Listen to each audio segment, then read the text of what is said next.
So, a while ago in Korea, the Korean government was trying to increase the number of medical health staff that the country was going to have, as in more doctors, more nurses, more everything.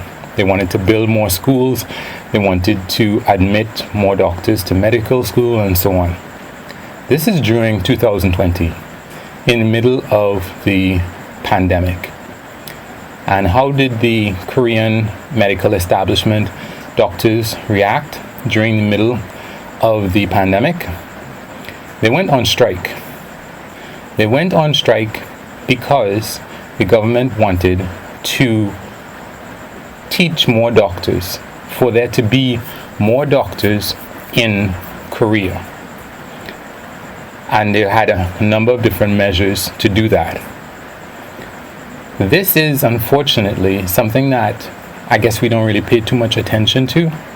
But the fact of the matter is that in many ways, the medical profession is not unlike the tobacco industry. In that, or even politicians, or lots of people in different professions, their real first priority is themselves and their industry.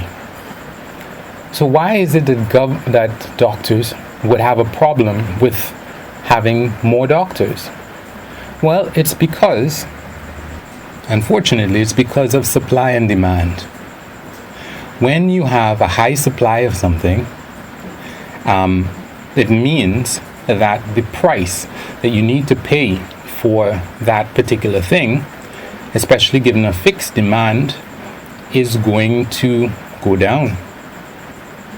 And if you have a lot of doctors, then the average salary for doctors is likely to go down. And even if you make it easier to become a doctor, it means that the people who are already doctors, their salaries are going to go down. And they are going to have a big problem with that. It's the same thing when it comes to lawyers. Like doctors, their associations control the number of people who can be admitted to a legal school, for example, or law school. So there's somebody who I know who could not get admitted to law school. It was an older lady, but she couldn't. There weren't enough spaces available at the place that she was looking to pass her law degree. Well, she had already done a whole bunch of studies prior to that, but it was impossible. And it's the same thing when it comes to medicine and doctors. A lot of doctors, in the US, for example, they restrict the amount of people who can be doctors. So some people decide to go to medical schools that are in Grenada, for example. I don't know the details of it, but apparently it's a lot easier to get in there because there are a lot more spaces that are available, or at least more spaces than the limited number of spaces in the US. So people tend to go there if they can't get into medical school in the US. And then there's education, especially tertiary education with respect to professors, tenured professors. That's what people want. That's the holy grail of education, to become a tenured professor where you have a guaranteed job. It's difficult for a professor to lose their tenure. But, a lot of you might, if you've gone to tertiary education at a university or college or whatever, you might realize, well, wait a minute, I know about adjunct professors and they might not be making a lot of money. So when I did some of my degrees, they were adjunct professors who were basically living hand to mouth because they had no job security and they probably weren't getting paid that well, and they were just scrambling to find jobs. And these are people in the lower rankings of the profession. There's some people who can't even get to become an adjunct professor. Maybe you need a PhD or something like that. And even with your PhD, there are a certain number of spaces. I don't know that they're opening up a whole bunch of universities all over the US, which, by the way, if they were, and I guess community colleges help, it would increase everybody's access to education and would reduce the prices that people are ended up paying for college. And it's the same thing in the legal profession. If there were more lawyers, then it means that the price of a lawyer would, the fees that they charge would go down. So more people would have access to lawyers. And same thing with respect to medicine. More people would have access to medicine at a lower price. But the thing is that all of these groups, they tend to control. They have some control. Maybe not professors. I don't know so much about professors. Yeah, professors actually, yeah. Because you can use people who want those high positions of being a doctor or a lawyer or a professor. And that's what people do, right?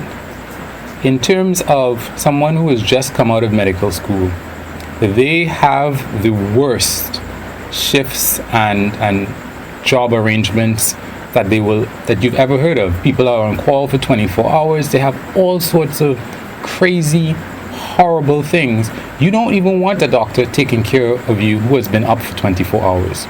But the reality of it is that's what happens.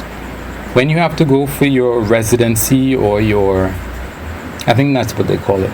These people are used because the doctors, people who already have the status of having been a doctor for a while, they have clout, and they're not going to be used in the same way as somebody who just came out of medical school.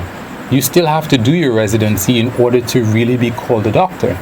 And these people end up being used, being given like horrible working hours that nobody should have to do, much less somebody who's in charge of human lives. It's insane. And then there are the people in the legal profession who, the bar exams that they have to pass.